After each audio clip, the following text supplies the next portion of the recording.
Nerdrotic.com. It's really been a great freaking week, to be honest with you, because we got a scalp this week.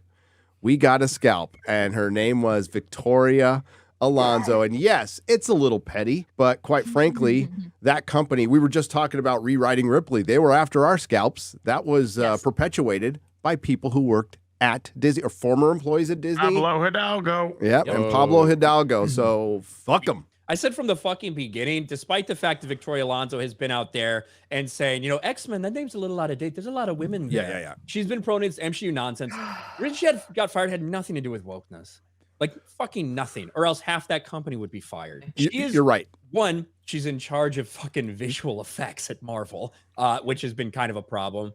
But this is what is getting out there today from the same people who are breaking the story the whole time.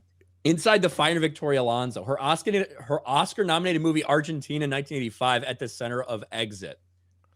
Alonso was one of 8 producers on the international production distributed by Amazon. However, by doing so, she breached her contract several times. Ooh. After repeated warnings, the situation came to a head the week after the Oscars and ultimately led to her termination. It was a seismic shape at Marvel, where for years Alonso was part of the Holy Trinity along with Marvel studio boss Kevin Feige and co-president Luis Despacito, who led the MCU to ever greater heights, you know, until now. Yeah, right.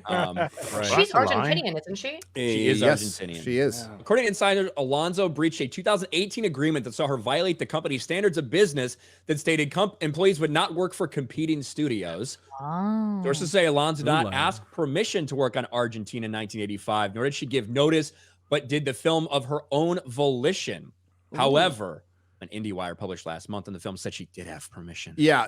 When Disney found out about the project, her longtime service and veteran status engendered company to give her a suspension on the condition she would not work on the movie further. She was also asked not to promote it or publicize it in any way. The situation top executive worked on a movie outside the company confines was deemed serious enough, involved the management audit team, and a new memo was signed, according to Insider. That sounds like an easy reason for them to get her out. Yep. Like with the failure, not the woke stuff. Like, I agree with you, Ryan. They're not going to fire her for woke shit. She's not fired. They believe in that. I see this as being like, Phase 4 was really horrible. We can't really fire Kevin Feige. So, hey, Victoria, you violated this contract, so now you're out. And we'll just get somebody else. Something you've been working on for months that they probably knew about from the get-go. Right. People in Hollywood do this all the effing time, and they usually, sometimes they'll look the other way. Sometimes people will get pissed off. Yes, there is non-competes. There's non-competes even after you leave. Phase 4 was a joke. It was a financial joke. It failed because it's woke, but she didn't get fired because she's woke. It's a nice excuse. However, excuse. Also, it does sound like she's acting quite flagrantly. She was basically, it's from that article, it sounded like she was warned, told, hey, don't do this, and just went and did it anyway. So people in these kinds of positions of power, I guess, think that they can get away with anything. Well, she's trying to make it sound like, oh, she knew, so we had to let her go. Like, here's the other caveat.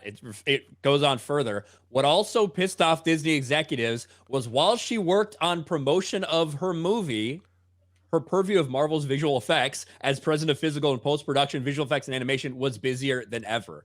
So that might be what really fucking would send them over the edge, is the fact that while she's doing all this shit, they were getting actual mainstream criticism for the visual effects and from all the VFX artists, people talking about, oh, she'll blacklist you, blah, blah, blah, all this stuff. So. Because she's been working for Marvel for a long time. I looked up, did a little bit of, cursory research. And I mean, she was involved in the first Iron Man movie. Yep. So she's been there the entire way. I don't know. I actually don't. I would be skeptical to think this is something to do with wokeness, despite her own, her promotion of female stuff that I've heard her being involved with.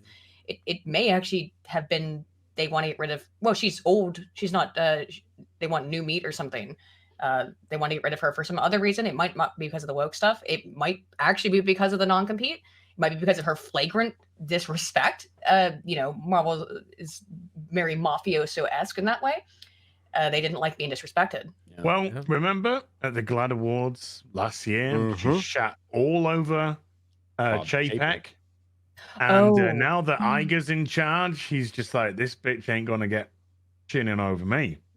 So I think this is a nice preemptive attack to potentially get rid of somebody who is certainly thinks they're above their station.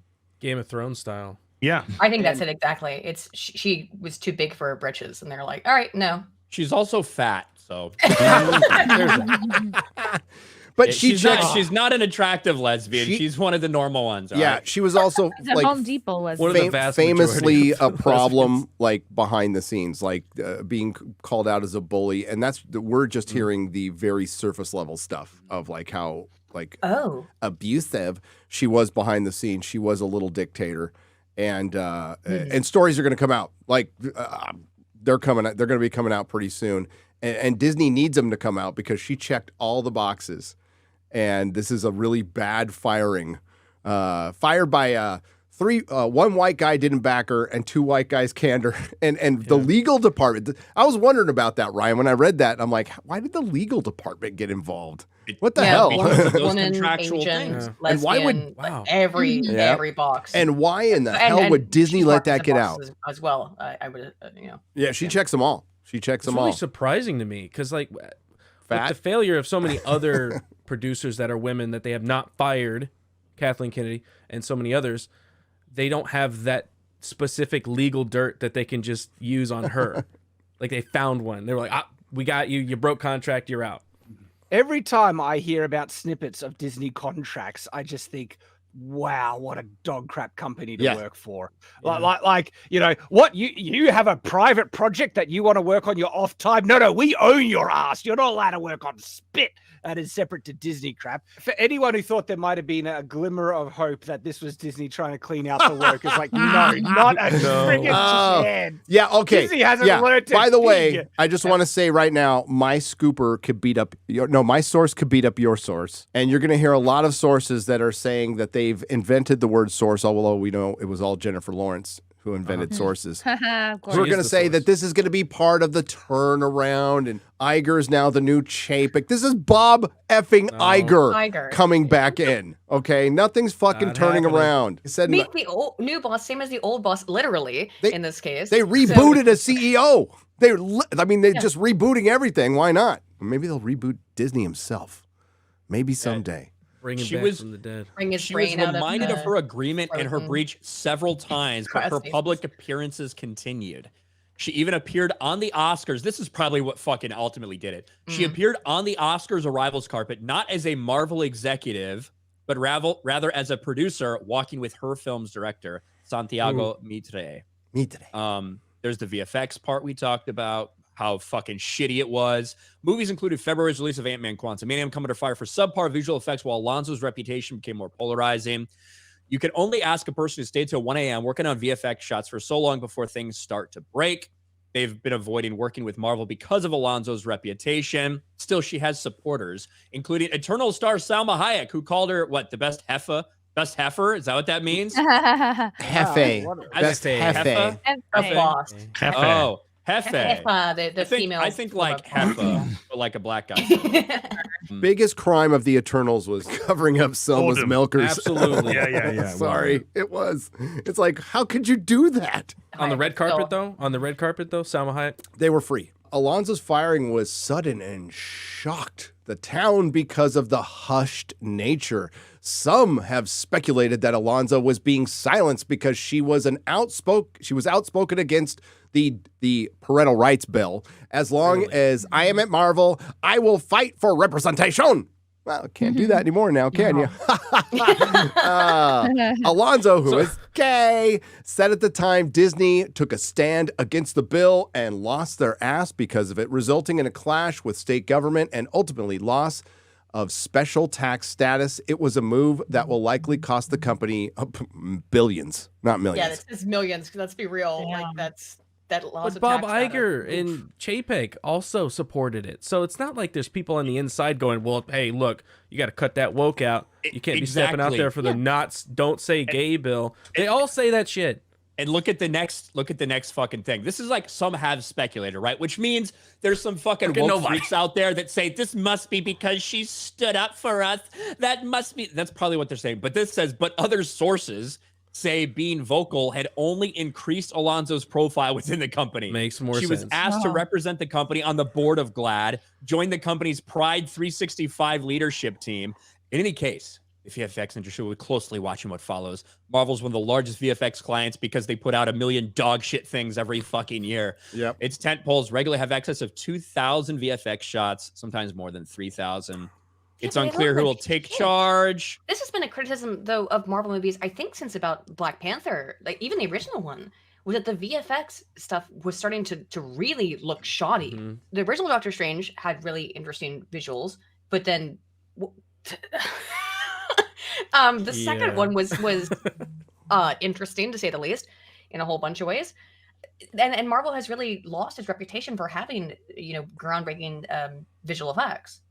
I think it's because they don't know what they want. Well, No. You've seen the articles of VFX houses and artists saying, hey, we'll work through a whole scene and get to basically the end of it, and then they'll change it all the way. And they'll It doesn't help. We need this, and different angles here, and they have to redo the whole thing at like the 11th hour. That's why they have Well, to it doesn't help work when overtime, Avatar comes redoing. out from technically the same company and just shows you what modern special effects actually look like.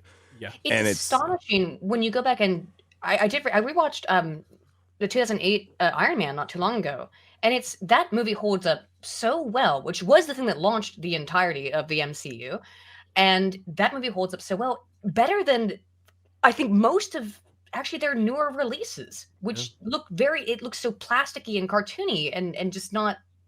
With Iron Man, there was a weight to objects. A lot of the locations in Iron Man were actually there. Right.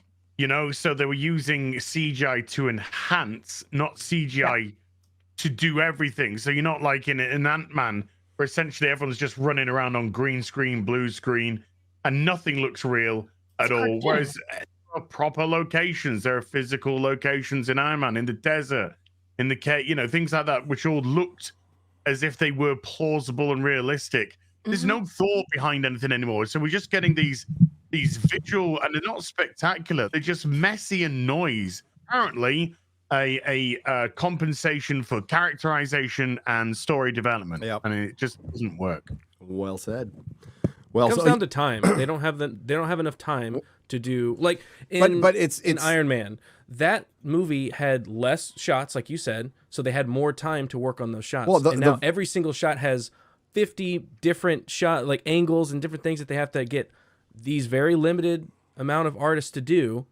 So volume has made them freaking lazy, dude. Yes, like Chris Gore absolutely, said yeah. that the other, and that's the word going around in Hollywood is volume has made everybody lazy as fuck. The intent of the newer films has been to just overload the visual perception of the viewer, so that they're just there's so much stuff going on, and even if it looks like crap, that their brain is just being bombarded with all of these messages and these bright colors and things happening that they don't have time to think about it. And I don't think that's not a good movie, right? That's just distracting you. Does that sound like anything? I don't know, maybe 20 odd years or so ago. Like a Star Wars movie? Like a Star Wars, maybe. It rhymes, you see. It's like There's so much crammed in. There's just so many visuals going on at one time. Can't take any of this out because it all leads into the next thing. So it's like poetry. It rhymes. I think it may have gone a little too far in some places. Yep. What the access media will never tell you is the basis of all of this failure is identity politics. It's identity politics. That is the basis of all of it. That's their little foundation in sand that they've been building on, and it's been falling apart time and time again, over and over again, and they just don't want it to be true. They don't want their failure to be true. And they're willing. Back in the old days, something doesn't work, it's canceled. It's done. Actors used to have, they used to say no to huge roles. Michael Keaton could have been in Batman Forever, would have made a ton of fucking money. Said no. Said no. People don't do that anymore because there's not that much work anymore. And if the superhero genre, if that falters right now, they're kind of fucked. They're kind of fucked. Once in a while, like John Wick 4 is a holdover. It's a holdover from better times. It knows what it is. It's just freaking violence for 2 hours and 49 minutes. It's beautiful. It's shot beautifully, and it's probably going to do well. It's a rated R movie, but it's not going to be the thing that drives the kiddies to the cinema, Things are going to have to shift. Nerdrotic.com. Please subscribe.